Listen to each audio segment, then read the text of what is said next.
Good morning and good afternoon. Oh, sorry about that. Welcome to another episode of Before Coffee. It's Wacky and Weird Wednesday, the show where we cover all the wacky and weird news that's been going on all week. Now, don't forget to subscribe and turn on those notification bells so you can get notified when we go live and when we post this VOD later. So let's go ahead and go into our headlines. Today on Before Coffee, according to media report, AfD has failed to form its own EU Parliamentary Group for the time being. Authorities removed that latest monolith in the Nevada desert. New Zealand woman takes boyfriend to disputes tribunal because he didn't take her to the airport. And we have misspelled traffic signs in Pennsylvania and people acting stupid all over. From Spanglish to Franglish. What are hybrid languages? Those wonderful, wacky, weird stories from Wednesday, which is National Barcode Day, June 26, 2024, on Before Coffee.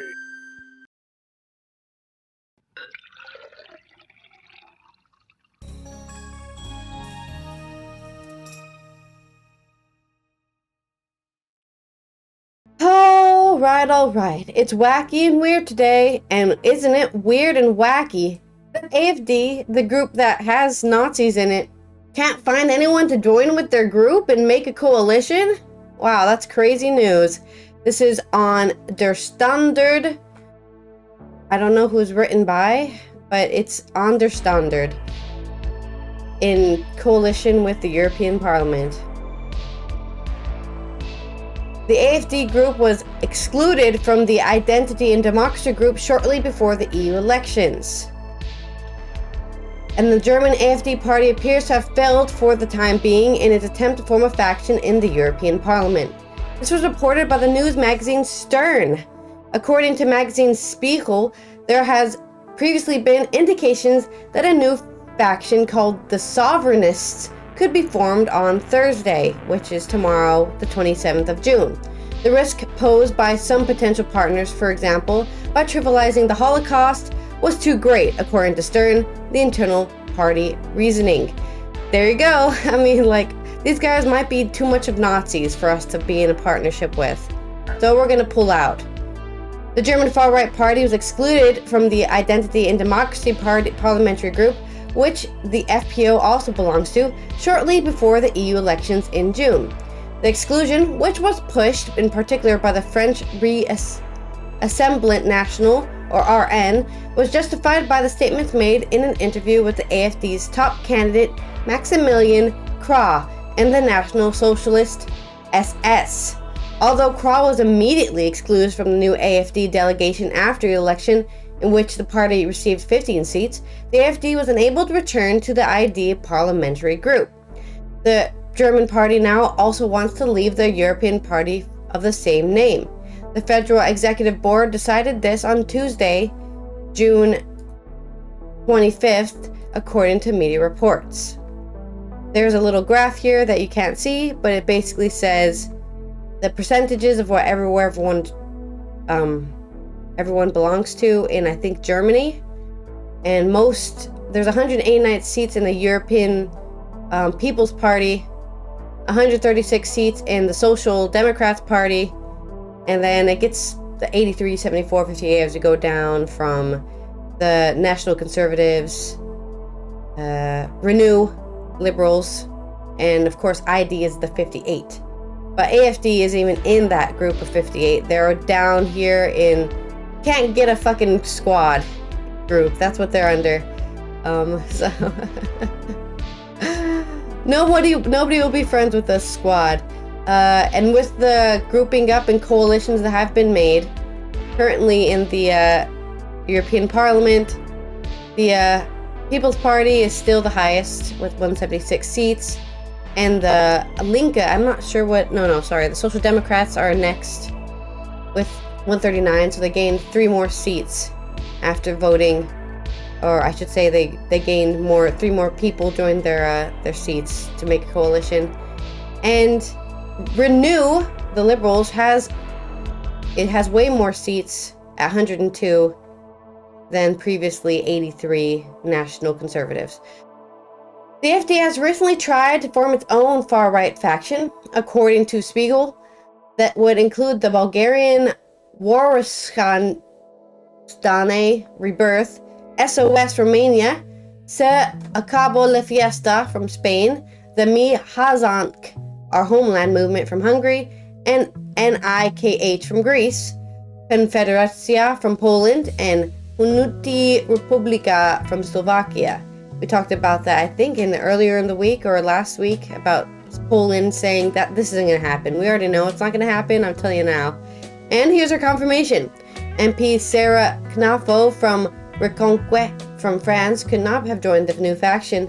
The far-right French group won 5 seats in the EU elections, but shortly afterwards excluded 4 of the newly elected parliamentarians, with the exception of Knafo, partner of Reconquête boss Eric Zemmour, including the top candidate Marion Marshall.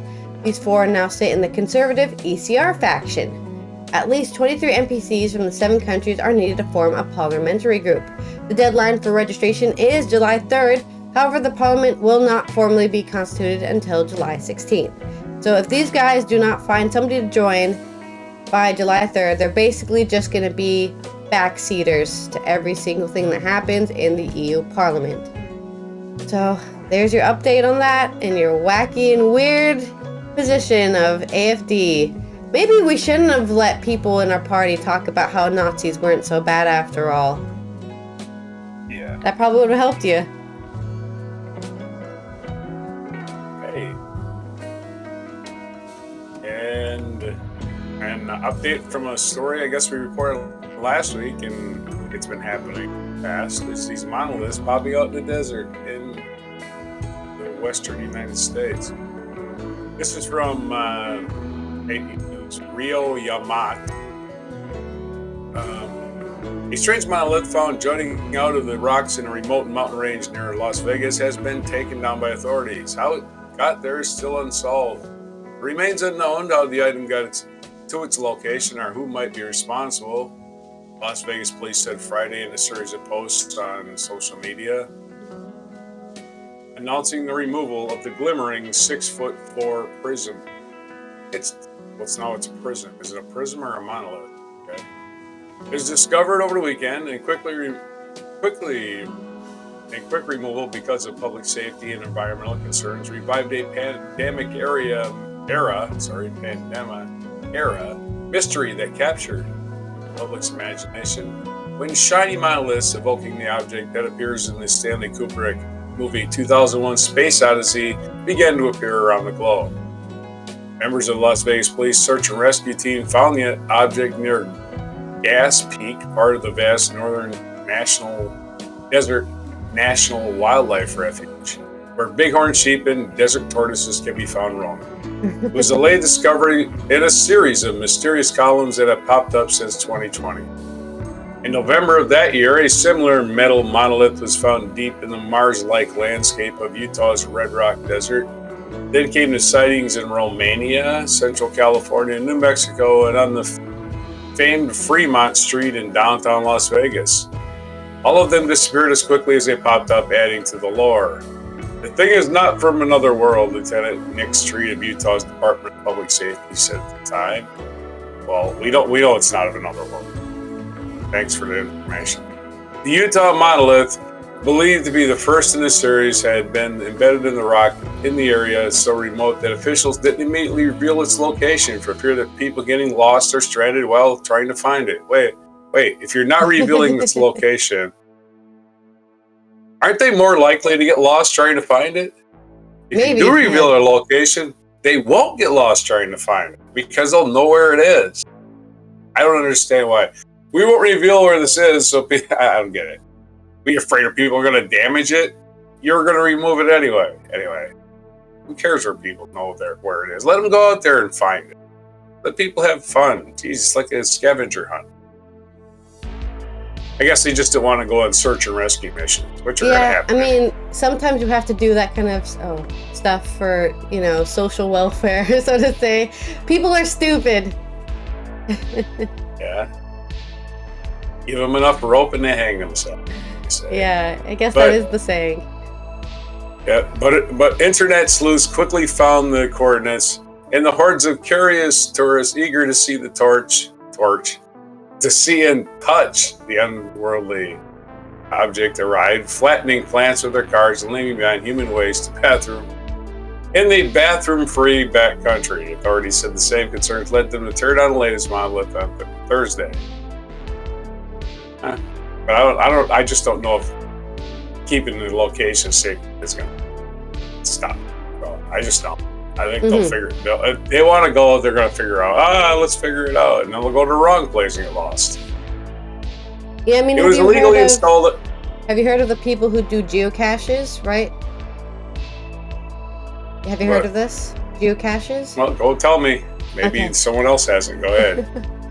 But basically, it's the idea that somebody somewhere, like let's say I do it, right? I put a little cache somewhere in my tree and I give people hints and they go and say, oh, supposedly there's a geocache nearby, but I have to solve the riddle to find it. And that's kind of, I think, what these obelisks attract, is those kind of people who like, ooh, it's a mystery. I'm going to go into somebody's backyard and figure out how to activate the geocache. So maybe it's toxic waste inside it. You shouldn't go near it. That's what happens when toxic waste is in the ground too long. It becomes obelisks. Turn it into a solid obelisk. It's one of those things that can't explain. Phenomenon. It is illegally installed on federal land and established to protect bighorn sheep and is home to rare plants and desert tortoises. The Desert National Wildlife Refuge is managed by the U.S. Fish and Wildlife Service, the largest wildlife refuge outside of Alaska. We covered the state of Rhode Island twice. I think we covered it last week. How big it is. Krista Weiss, acting manager of the Wildlife Refuge, confirmed Friday that the monolith had been removed. She couldn't comment on whether federal authorities have opened a criminal investigation. The police department said the object was being kept a secret location while authorities try to figure out the best way to store the massive structure made out of reflective sheet of metal that was molded into a prism and secured rebar and concrete. Molded into a prism? I don't understand what they mean.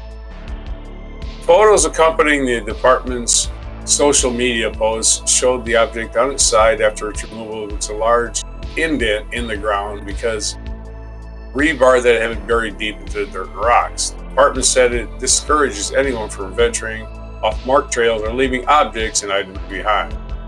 This poses a danger to you and the environment, Las Vegas police said. In Utah, the remover of the monolith there also left behind a hole in the red rock. The Bureau of Land Management said Friday that it was still actively investigating the Utah case. So there you go. No mystery, it's solved. Just cops coming in and taking it out and saying, "Don't do that again. Don't contaminate our desert." I'm sure they'll pop up somewhere. I'm just like that. Do they have video like of how they get there? Is like a helicopter drops it by or something? Like what? I think the first people that find it leak the information on the internet. Maybe. I'm just reporting. I'm not going to investigate any further.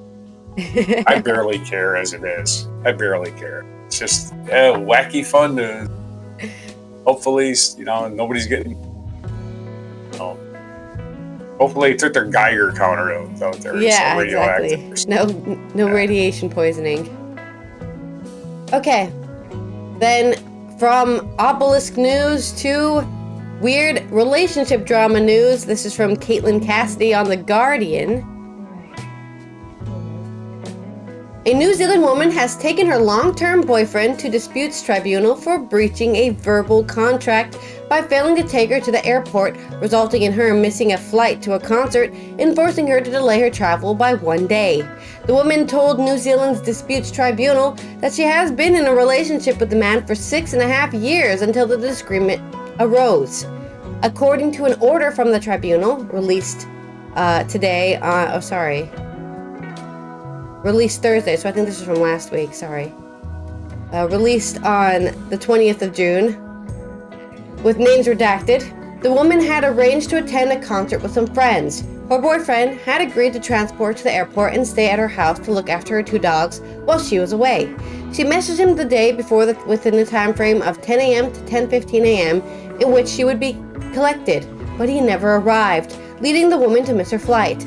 The woman said she incurred multiple costs as a result, including the cost of travel the next day, a show to the airport, and putting her dogs in a kennel. She also paid for ferry tickets for her and her boyfriend to go on a holiday at a separate time to visit her sons, and argued she should be reimbursed for the cost of his ticket. The woman testified that she had entered into a verbal contract with her partner that he would take her to the airport and look after her dogs. She claimed the man enjoyed staying at her house as he looked after her dogs in the past. But the tribunal referee, Chrissia Crowley, said for an agreement to be enforceable, there needed to be an intention to create a legally binding relationship. Partners, friends, and colleagues make social arrangements, but it is unlikely they can be legally forced unless there's a parties perform some act that demonstrates an intention that they would be bound by their promises, she wrote. When friends fail to keep their promises, the other person may suffer a financial consequence, but it may be that they cannot be compensated for that loss. There are many examples of friends who have let their friend down. However, the court have maintained that it is non-recoverable loss unless the promise went beyond being a favor between friends and became a promise they intend to be bound by. Cowie found the nature of the promises were exchanged as normal and as a normal give and take in an intimate relationship, and there was nothing that indicated an intention between the parties for the woman's boyfriend to be bound by his promises.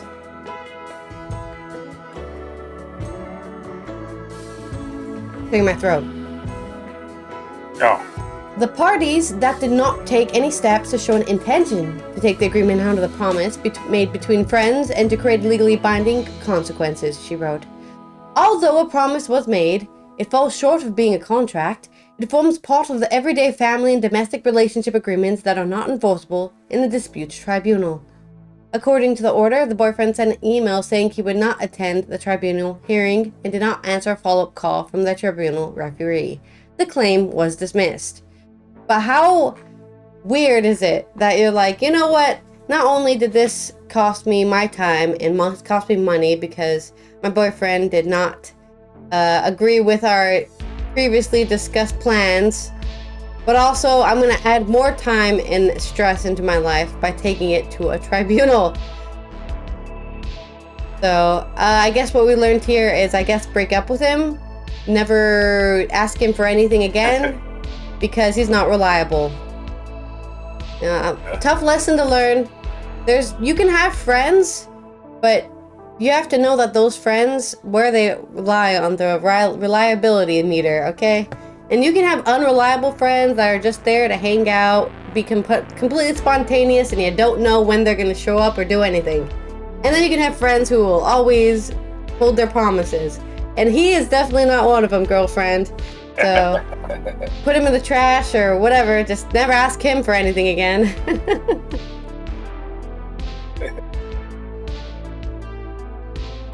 That's the story. Maybe in the maybe category. Yeah. I sent you a video clip. Okay. All right, so we got a couple stories here. A New Jersey man flies to Florida to attack another player over an online gaming dispute. This is people behaving badly. If you're that angry, you go fuming mad, you get on a flight, and you still haven't calmed the hell down when you get there, right? That's really great. This is from AP News and Oddities. An online gaming dispute, it doesn't have a person's name on the article. An online gaming dispute made its way to the real world when a New Jersey man flew to Florida to attack another player with a hammer, authorities said. Edward King, 20, is charged with attempted second-degree murder and armed burglary with a mask, according to Nassau County court record. He was arrested early Sunday morning. I just wanted to let you know this is a weird one, Nassau County Sheriff Bill Leeper said during a news conference on Monday. Some things you just can't make up. Kang and the victim, another young man around the same age as Kang, had never met in real life, but they both played Arcade, a medieval fantasy, massively multiplayer online role-playing. Archeage? Is that what it's called? ARCHEAGE.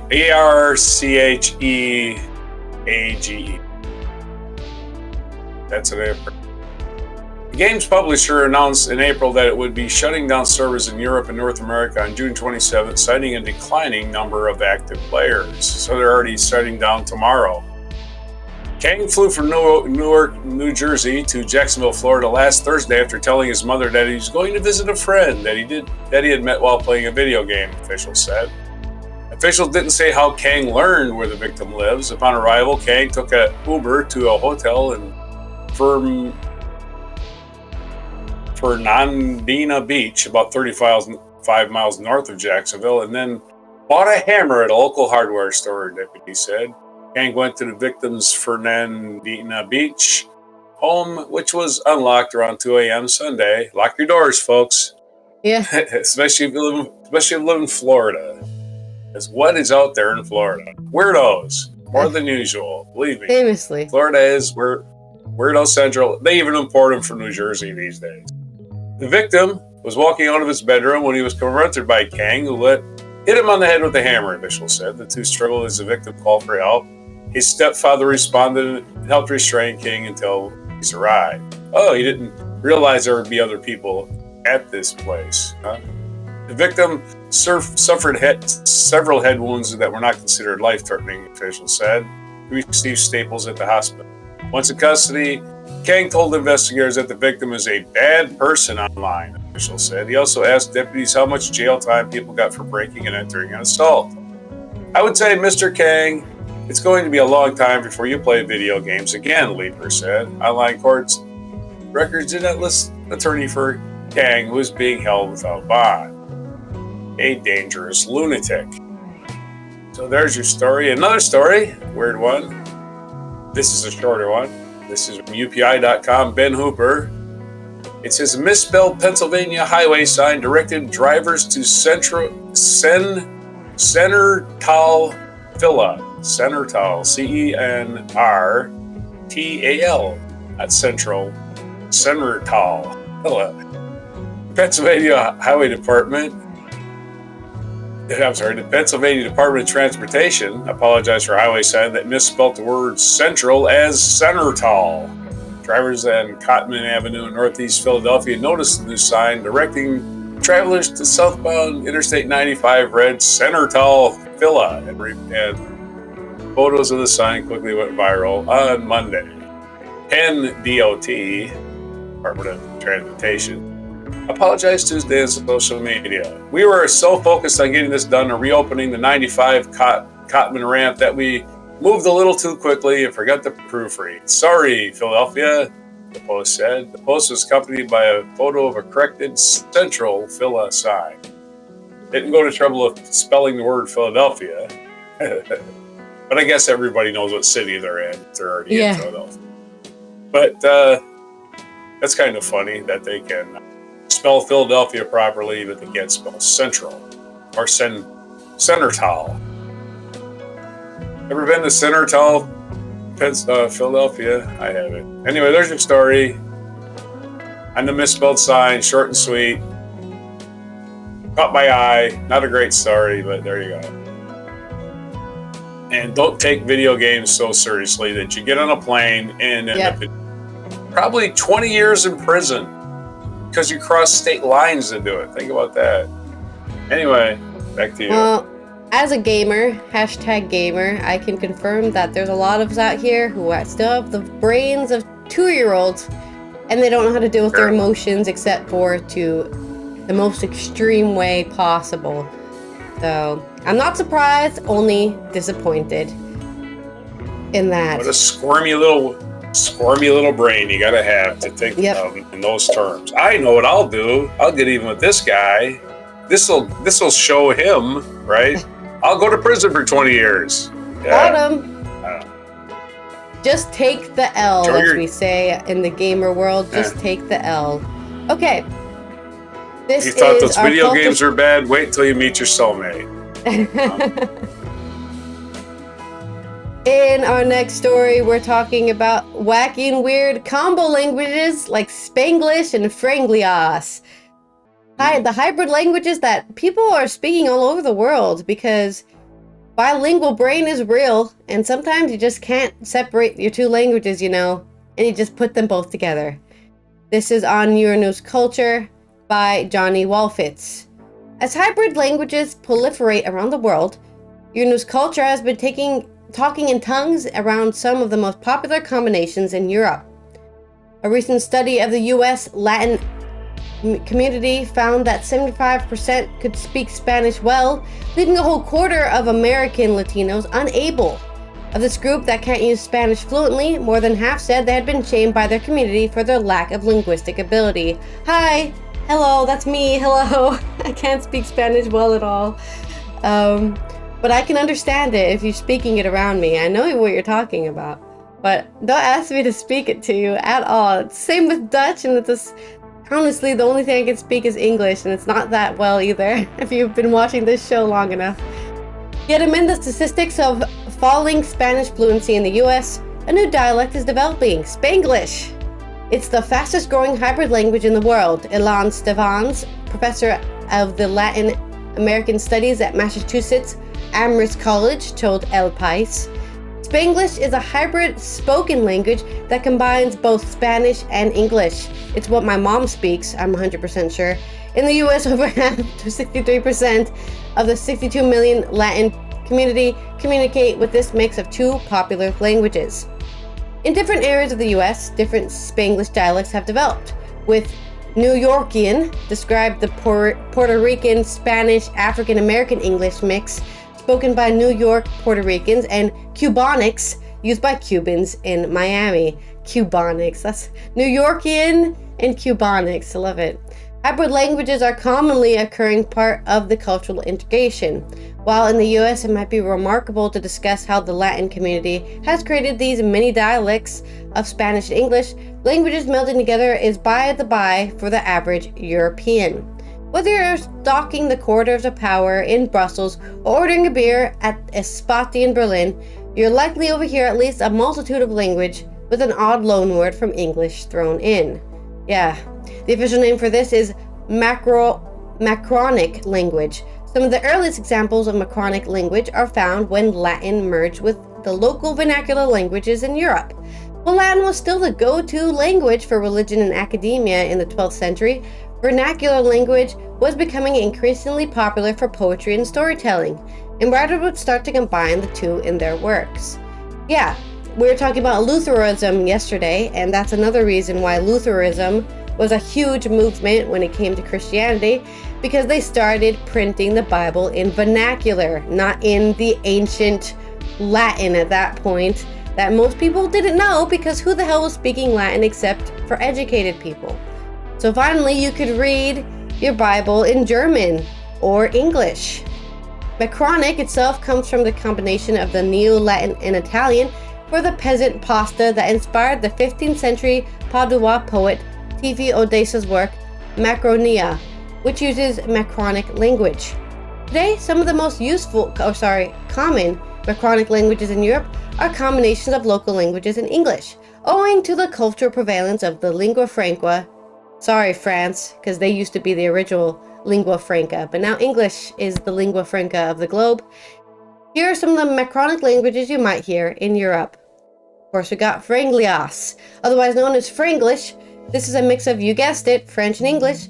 Despite the work of Académie Française and the police the French language, the average person has adopted many Englishisms into their everyday parlance. One example would be the word email, which the Académie Française wanted French people to call a courriel. However, the popularity of the original technological term has often prevailed in Croatian chatter. Email. Danglish. Combining German, Deutsch, with English, English. Danglish has been criticized greatly by German culture for its watering down of the great German language, with some people referring to it as Mick Deutsch or Dumb Deutsch, dumb German. Once again, it is often new technology that wins out in bringing English influence to another corner of the world. If you're a teen waiting for a new song to arrive on your phone, you might be waiting for it to have a gedownload it. Or even in a I said that in Dutch. Gedownloaded. Or even in a work situation, you may be chatting fluently in German to your colleagues before you both go in to take a meeting. Meeting is not, of course, a German word. Yinglish. Well, we could go on for columns about the different ways European nations interact with English. For our final example, let's look at the language that isn't directly tied to one nation. Yiddish is a language that was historically spoken by Ashkenazi Jews throughout Europe. Though its use was diminished after the Second World War, many Yiddish have entered the English lexicon through their use by Jewish comedians and writers. English is a rare macronic language in that it's mainly used by people who don't actually speak Yiddish. You don't have to be fluent to know what a schmuck is, a fool, nor do you have to have a Jewish heritage to tell a good spiel, a story. Some of the words like schwitz, sweat, have even taken on English grammar rules in their use. If you were to go to a sauna, you might be schwitzing, a word that is neither Yiddish nor English. So there's your wacky language. We're all just mixing it all up, and that's why I've always said the most important thing is that we understand each other, not that we're speaking properly, because who cares about that? As long as we understand what we're communicating, that's all that matters. Oh yeah. And some people just speak in gibberish. Yeah. Like me. They don't know what the hell they're talking about. Or they use the wrong words, and for years and years and years, don't even realize it. What are you talking about? Can't give it out. And then there's Pig Latin. Pig Latin. No, of course. And Esperanto, which is all the languages combined together. That's an official language, though. Somebody actually wrote that down. Yeah. Pig Latin isn't an official language. Okay, so I don't know. I just think Esperanto. But back when I was a kid, there was a big push to get Esperanto as the world's international language. Yeah. Really catch it on. I'm sure. Is there any Esperanto words we use every day we don't realize? I wonder. You know who was it? Esperanto was Richard III of England, because in this day in 1483, his name was Richard Plantagenet, Duke of Gloucester, but he began his reign as Richard III after usurping power from his nephew Edward V. Edward V.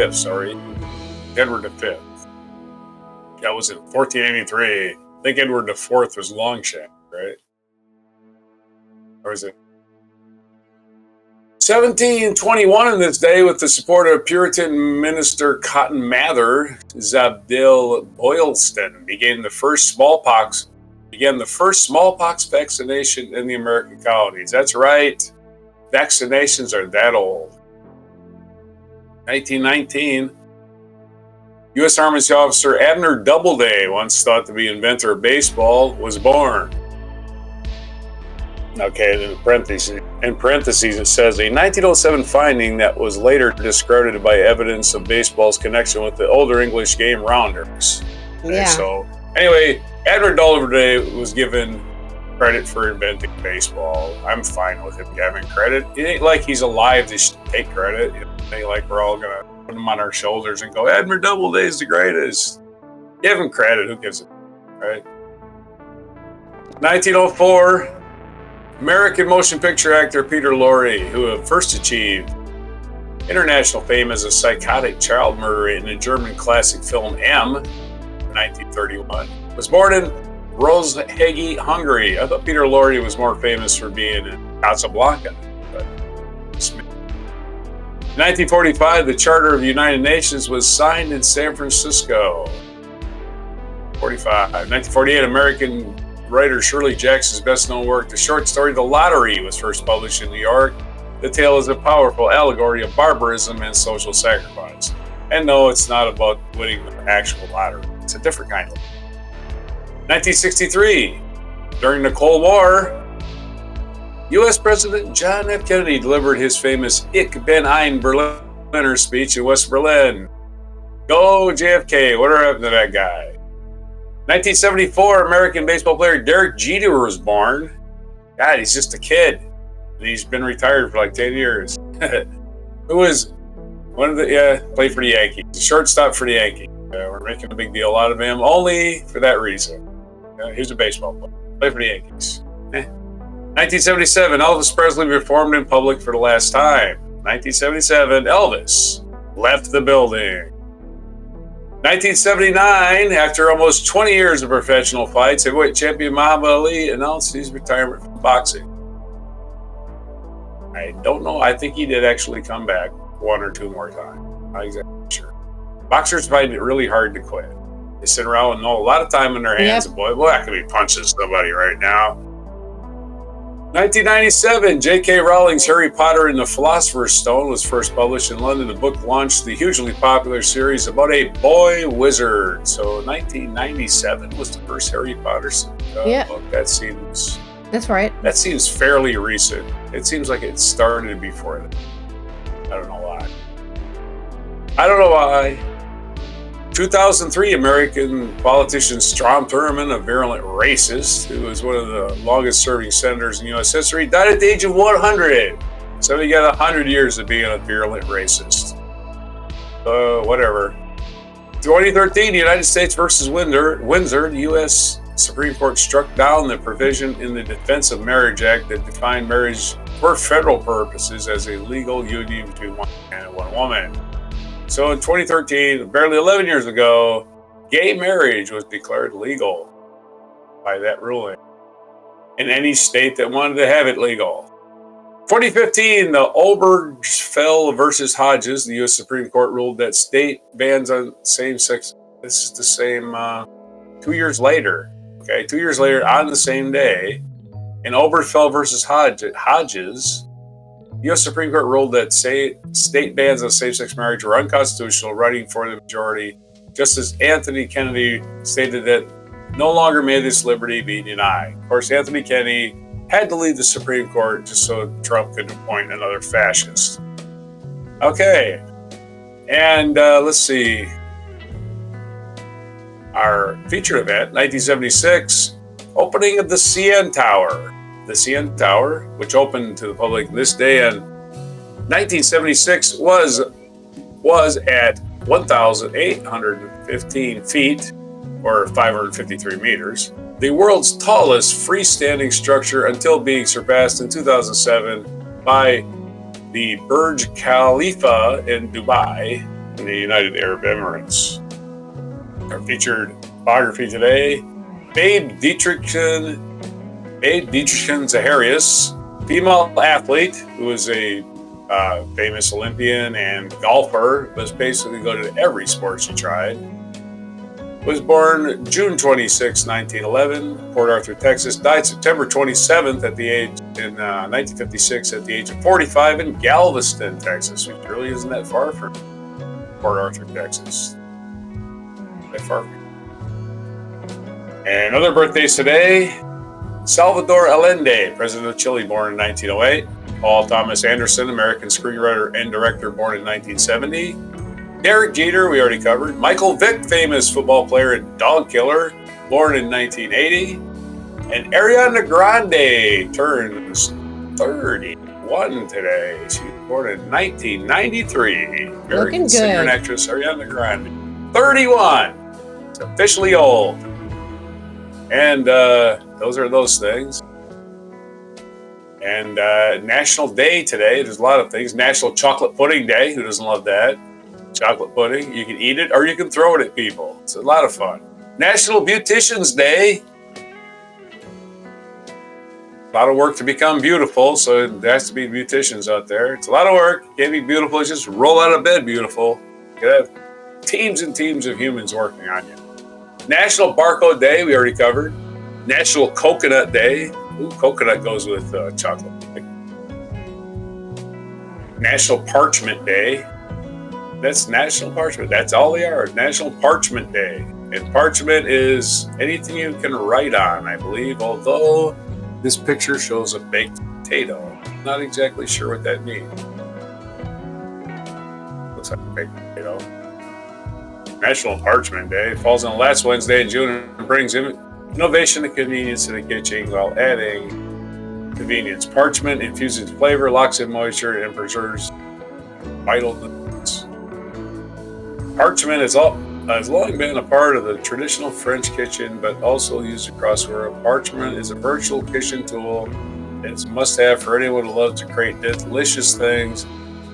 I still don't know what parchment is. Do you know what it is? I thought it was something you wrote on, but apparently some kind of French. It's just paper that you put in like the oven that you bake stuff on. You know, okay.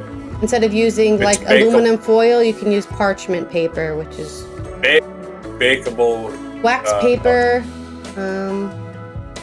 Yeah. Hey, I never. It's more common in Europe. I would... definitely agree. I never used it until I came to Europe. So. Okay, so it's paper that you use to cook parchment. Yeah. Okay. Yeah. So your pizza doesn't stick to the pan or. And it doesn't burn. No, it doesn't catch on fire. Cooks along with the food. Yeah. Okay. There's your days today, June 26, 2024 on Before Parchment. Yeah. It's usually it's under like a cake or something, just an easier way to get it out of the pan without having to chop your knife around the cake form because your cake is stuck to the pan. But that's this is me, Allison, here from the Netherlands, and I want to make a cake, and I could make a cake. We have like some box cake in the the paper you put on cupcakes, that stuff. Yeah. Right? Okay. We will see you tomorrow for Thursday's 13, and don't forget to subscribe if you're not already, because we're trying to get to that 500 marker. 5 million, that's our goal. Oh yeah, 5 million. It's very hard to get to 1 million, but we'll try. Shoot high. 1,000 is my goal in any of my YouTube channels. Because once you get to 1,000, you actually grow exponentially. They found, if you do a study, once you get to 1,000, you just we need more bots. Yeah. Anybody got any bots out there? If you want to subscribe 5 or 6 times, create several personalities and subscribe for all of them.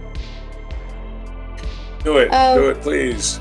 I don't support that stance, but it's his stance. You know how many I would love people to subscribers actually be watching the show and commenting, and then we can get in arguments on the live stream or something. That's what I would like. I would like to be arguing with the viewers. So I want people to have stupid opinions so that we can yell at them and say, "Really, Tom? You think Mexicans aren't part of North America?" And then we can we thrive on conflict here. We thrive on conflict. We don't necessarily. Your minds grow with conflict. They don't. If you just get people agreeing with you, you're never going to improve. I don't want to be in a bubble. Anyways, that's it for today. I do not want we'll to be see comfortable. You tomorrow. Have a good one. Stay safe out there. Drink water and make sure it doesn't have sewage in it. Don't die of heat stroke. And here is our mic drop moment. And there are even a few. I remember being there last year. Yeah. We were at this spot where it happened. We were at the spot where it happened.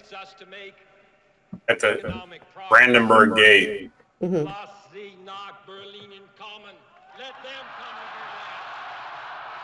He said something in German. Cheer! Woo! Pulling people hanging from the balconies. I mean, it's still a president, a leader of a country, And this is just after. Berlin. Don't forget. Berlin was completely surrounded by communism. As a free man, I take pride in the words. And West Germany at least had a great relationship with the U.S. So. This is what made NATO necessary, was the Soviet bloc surrounding Berlin. Yeah, there's even British people there. Berlin applauded the president for the last time.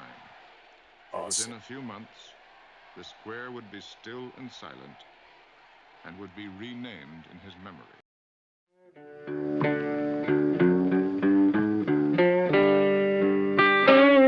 Be sure to hit the like, subscribe, and notify buttons, and follow our other channels, Toxic Alley, History of Gravy, and Scratchy Old Records.